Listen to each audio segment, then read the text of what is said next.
Hey girls, I just want to make an update. I just got back from my RE appointment about 10 minutes ago. I was there for probably 2 hours. Hour of that I was waiting.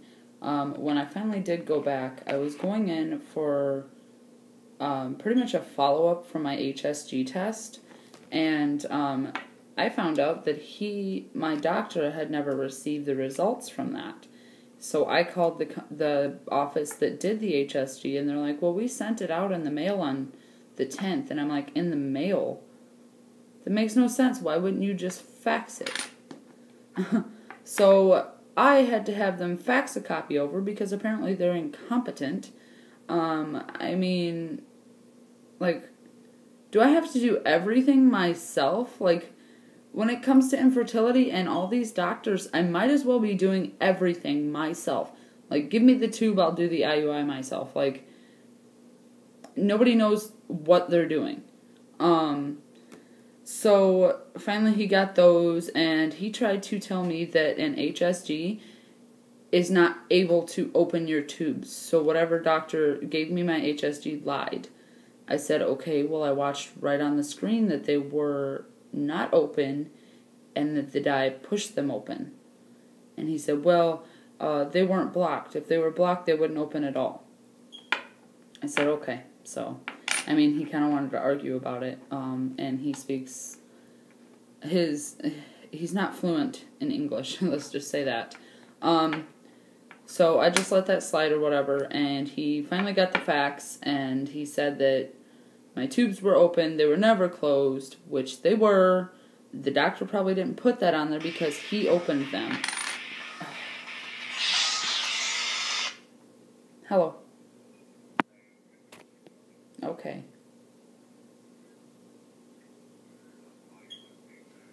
Alright, well, I'm making a YouTube video. I love you and be careful. Bye, baby.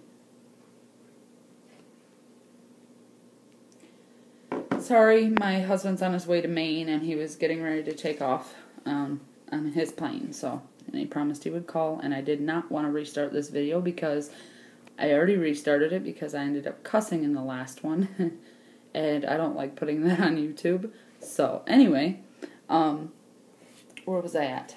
So, I had clear tubes and all that, whatever, apparently never blocked, which... whatever. That just irritates me. And we were going over my blood work that he had me do the last time I was there, which came in fine. And then we were going over, again, the rubella and the hepatitis shot. He knew I had the rubella. He knew I had the first hepatitis shot that I needed. And I'm like, okay, why are we even bringing this up again? We've talked about it 100 times. It's just 2 stupid shots. Like, oh. I've already had the rubella. That's a live virus. I did it 2 or 3 months ago, so that's, done and gone.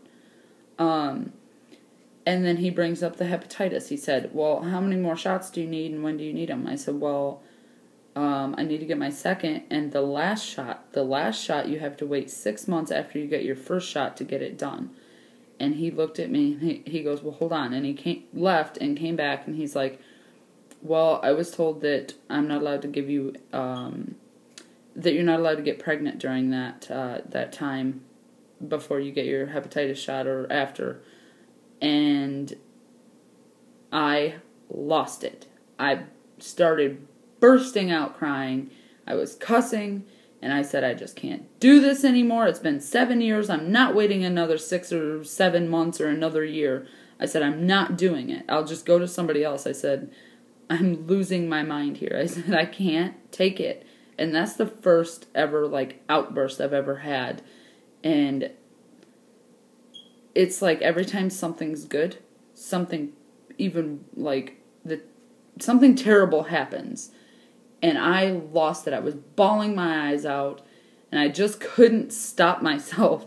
And he's like, I'm so sorry, I'm sorry, I'm sorry, I'm sorry. And I'm like, it's okay, it's not your fault. And I said, I just can't take it. And he goes, oh, hold on, I can look into it further. And he looked online, and nowhere online does it say that you can't get pregnant after a hepatitis shot, which I've read as well because it's not a live virus. So, and the only reason he wouldn't do it is because if for some odd reason I came down with hepatitis while I was pregnant, I could sue him. I would not do that. Anyways, this video is kind of getting long. And point to point, I ended up bawling, and he ended up giving me this. Is a consent form to sign to get my Gonal F. He wrote me the script today. They're sending it over so I can see if it's covered before I have to use it next month. I know that 50%, I believe, is covered. But apparently there is a risk of death if they can't get to a problem in time. So that's why I have to sign a consent form. Death and apparently a bunch of other stuff. So there's that. I have to get a little bit more blood work before I go see him again on the 29th. And he said he was going to look further into the hepatitis shot thing, and if he tells me that I cannot get pregnant, I will lose my mind. Like, I'll just be done with fertility treatments. Especially from them, I'll find a new doctor, or something. I mean, I'll stop, period, because I'm not waiting another 6 months. 7 years is a long time to deal with.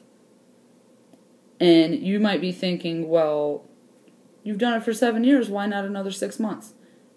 Well, because I was supposed to be pregnant 6 months ago. They could have told me that 6 months ago when I got my rubella shot. And he told me I had to wait 3 months after that.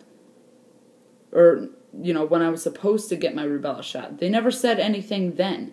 Or I could have already had that done and over with 6 months ago. So that's another reason I'm just so effing irritated. Sorry this is like a vicious video, but I'm like, I had to go buy a bunch of lottery tickets to get it off of my mind. And yes, I love the lotto. Hoping one day to hit millions and get as many IVF treatments as I need.